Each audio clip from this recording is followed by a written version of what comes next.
Hello everyone, welcome to my lecture notes channel. Pada kesempatan kali ini saya akan berbagi catatan kuliah matematika ekonomi. My lecture notes kali ini akan membahas pengaruh pajak terhadap keseimbangan pasar sebagai penerapan dari fungsi linear.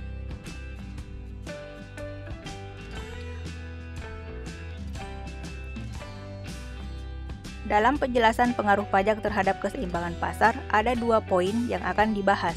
Yang pertama adalah pajak suatu barang tertentu atas pajak per unit. Kemudian yang kedua adalah pajak suatu barang tertentu atas pajak persentase. Mari kita mulai pada pembahasan poin pertama, yaitu pengaruh pajak per unit terhadap keseimbangan pasar. Pajak yang dikenakan atas penjualan suatu barang menyebabkan harga jual barang naik. Setelah dikenakan pajak, produsen akan mengalihkan sebagian beban pajak pada konsumen dengan menawarkan harga jual yang lebih tinggi.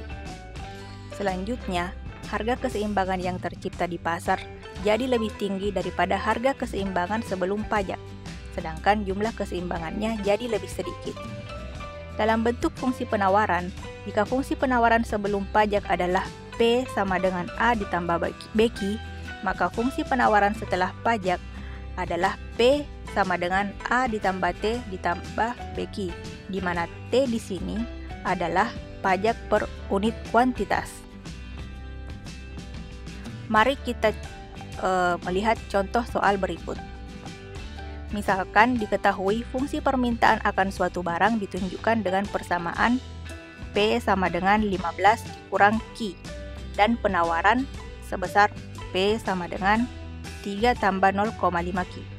Apabila terhadap barang tersebut dikenakan pajak spesifik sebesar 3 per unit, hitunglah harga dan kuantitas keseimbangan sebelum dan sesudah pajak.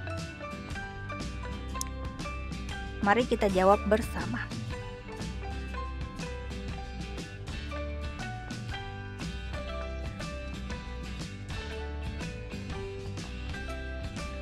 Jadi yang diketahui adalah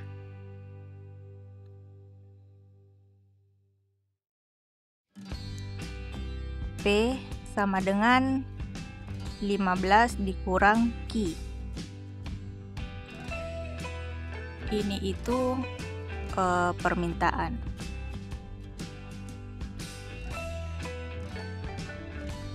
Kemudian atau PD ya.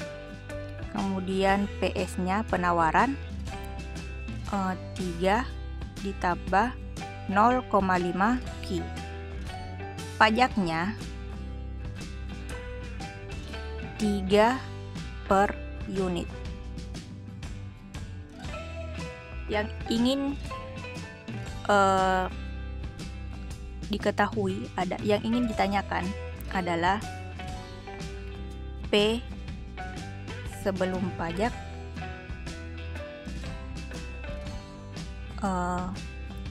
begitu juga dengan Q sebelum pajak,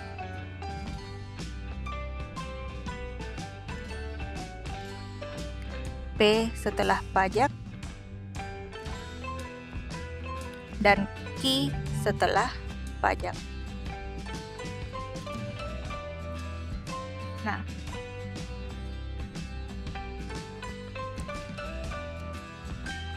keseimbangan pasar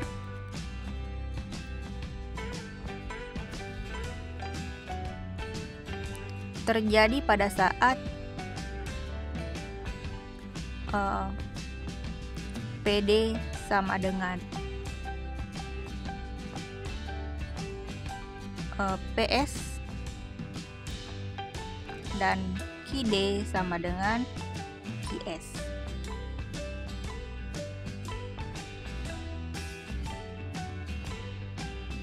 PD-nya itu bisa saya ubah bentuknya ke bentuk QD sama dengan 1,5 dikurang P, dan PS-nya bisa saya ubah ke bentuk QS sama dengan 6 ditambah 2P.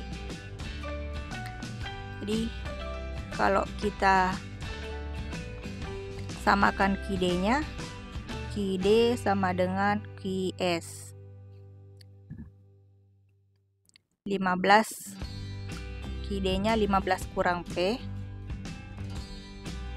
sama dengan min 6 ditambah 2P.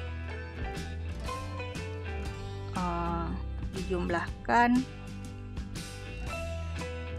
3P sama dengan 15 tambah 6. 3P sama dengan 21, maka P sama dengan 7. Lalu QD-nya sama dengan 15 dikurang P. Di sini QD-nya sama dengan 15 dikurang 7 sama dengan 8. Jadi keseimbangan pasar terjadi pada saat P-nya sama dengan 7 dan QD-nya sama dengan Q-nya sama dengan 8. Kemudian keseimbangan setelah pajak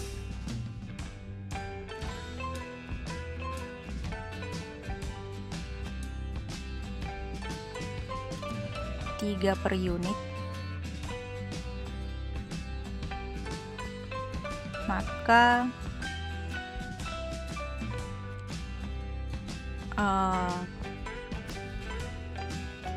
kita bentuk seperti ini. Kita gunakan fungsi penawarannya. Permintaan tetap, penawarannya yang berubah. Maka P sama dengan penawaran PS sama dengan 3 ditambah 0,5 Q tambah 3, karena 3 adalah pajaknya. Maka harga berubah menjadi 6 ditambah 0,5 Q. Apabila dibawa ke bentuk QS, maka akan menjadi min 12 ditambah 2P. Jadi keseimbangan setelah pajak QD sama dengan QS aksen. Ini PS aksen, QS aksen. Jadi 15 dikurang P sama dengan min 12 ditambah 2P. Ini sama dengan min 3P, min 12 dikurang 15, min 3P sama dengan min 27, P aksennya sama dengan 9. Kemudian kita substitusi 9 ke QD, sama dengan 15 kurang P aksen, 15 dikurang 9, maka Q aksennya sama dengan 6. Jadi setelah kena pajak 3 per unit, maka dia berada di harga 9 dan kuantitas 6. Apabila dibawa ke bentuk grafik, maka seperti ini. Di sini Q, lalu di sini ada P. Awalnya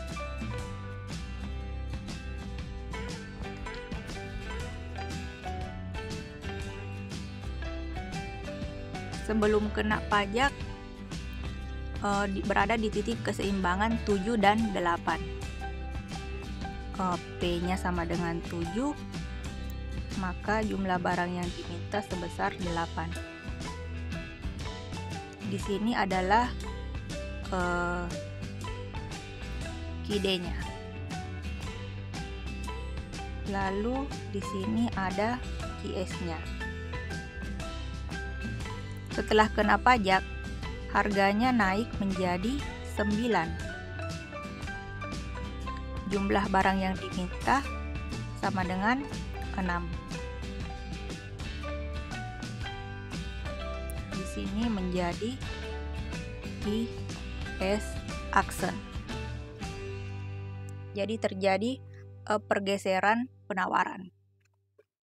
Permintaannya tetap. Nah, Dari soal ini dapat diketahui bahwa produsen mengalihkan beban pajak pada konsumen melalui harga jual yang lebih tinggi. Jadi ketika kena pajak, harga jualnya bertambah. Dengan demikian, pajak ditanggung bersama oleh produsen dan konsumen. Pajak yang ditanggung oleh konsumen di sini, pajak yang ditanggung konsumen adalah harga setelah pajak. Harga setelah pajaknya adalah 9 dikurangi dengan harga sebelum pajak 7 sama dengan 2. Sedangkan pajak yang ditanggung produsen adalah harga pajak per unit 3 dikurangi pajak yang ditanggung oleh konsumen 2. 3 kurang 2 sama dengan 1. Jadi konsumen menanggung pajak sebesar 2, lalu produsen menanggung pajak sebesar 1. Kita lanjut ke poin selanjutnya. Pengaruh pajak persentase terhadap keseimbangan pasar. Jadi pajak persentase itu biasa juga disebut sebagai pajak proporsional. Pajak proporsional atau pajak persentase adalah pajak yang besarnya ditetapkan berdasarkan persentase tertentu dari harga jual, bukan per unit barang. Pajak proporsional menyebabkan kurva penawaran memiliki lereng yang lebih besar daripada kurva penawaran sebelum pajak. Dalam bentuk fungsi penawaran, jika fungsi penawaran sebelum pajak adalah P sama dengan A tambah BQ, maka fungsi penawaran setelah pajak adalah P sama dengan A ditambah BQ tambah T dikali P, di mana T adalah pajak proporsional dalam persen.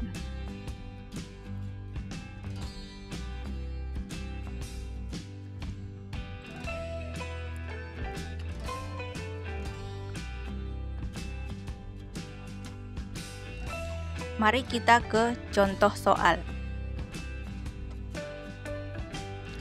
Misalkan diketahui fungsi permintaan akan suatu barang ditunjukkan dengan persamaan P sama dengan 15 kurang Q dan penawaran sebesar P tambah 0,5 Q.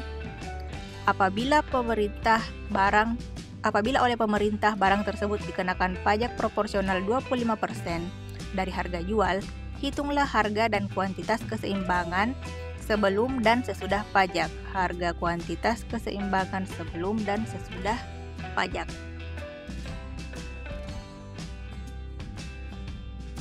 Jadi mari kita jawab bersama soal yang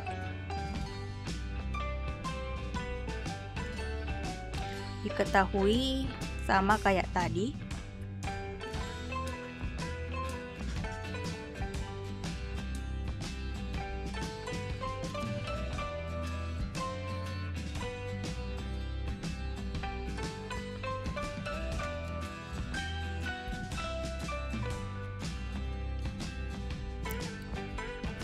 Fungsi permintaannya tetap.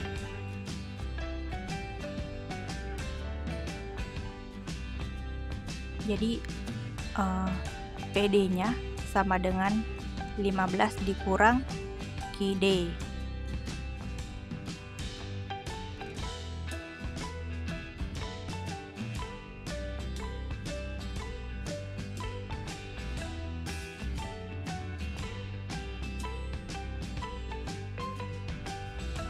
Maka QD-nya sama dengan 15 dikurang P. Fungsi penawarannya PS sama dengan 3 ditambah 0,5 QS. Akan menjadi QS sama dengan 3 ditambah 0,5 QS.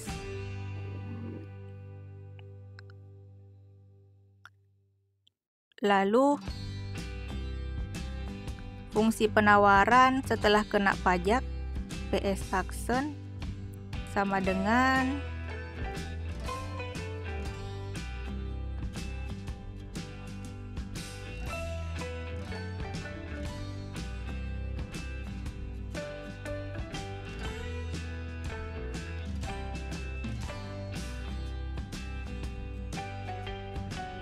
tidak ya, QS-nya akan menjadi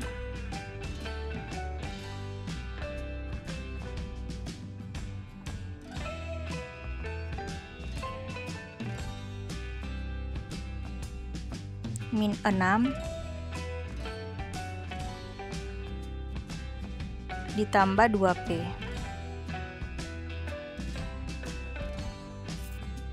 Lalu setelah kena pajak 25%, maka PS Action-nya sama dengan 3 ditambah 0,5 QS ditambah 0,25 P. Sehingga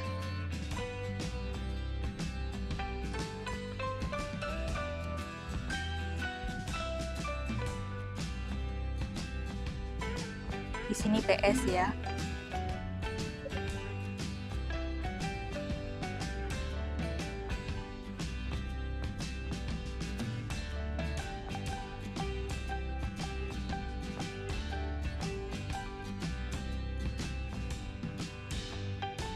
Atau tulis seperti ini saja.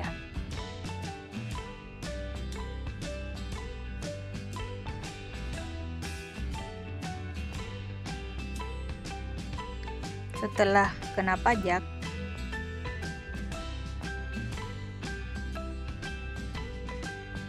maka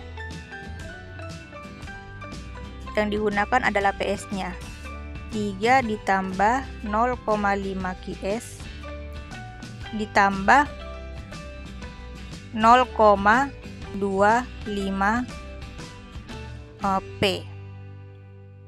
Jadi P dikurang 0,25 sama dengan 0,75 P sama dengan 3 ditambah 0,5 QS.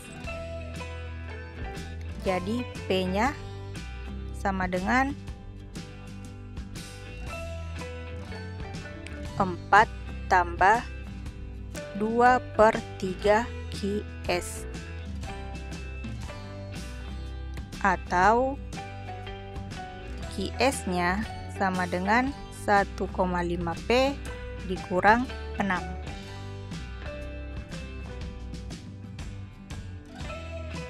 Nah, keseimbangan pasar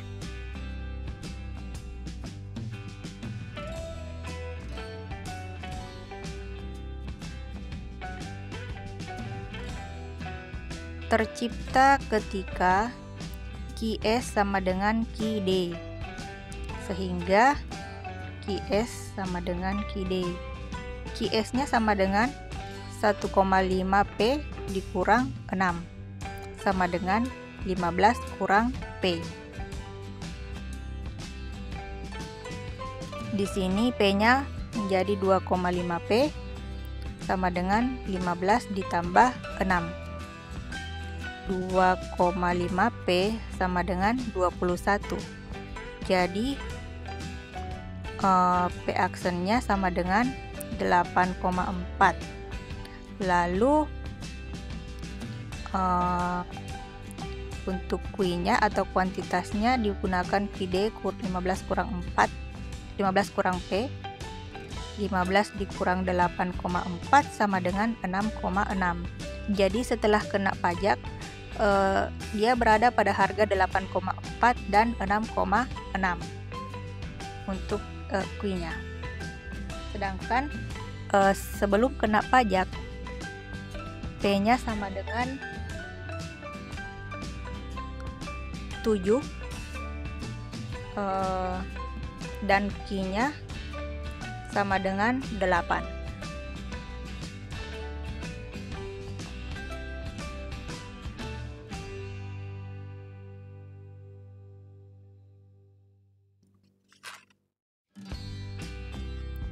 apabila dibuat ke dalam bentuk grafik, maka di sini adalah Q, di sini adalah P.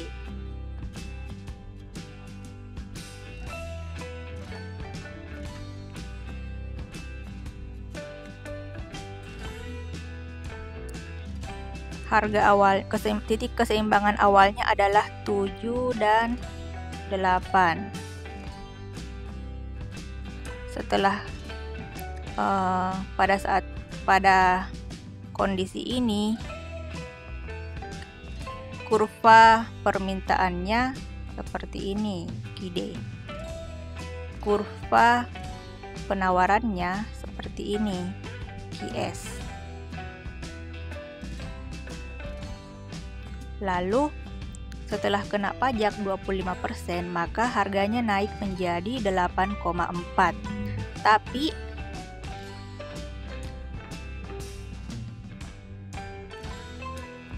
kuantitas barangnya turun menjadi 6,6. Sehingga terjadi keseimbangan di titik 8,4 dan 6,6. Dengan demikian, QS aksennya dapat digambarkan seperti ini. Kurva penawarannya setelah pajak berada di sini. Jadi dia naik. Seperti itu. Nah, sampai di sini dulu my lecture notes kali ini. Thanks for watching and see ya.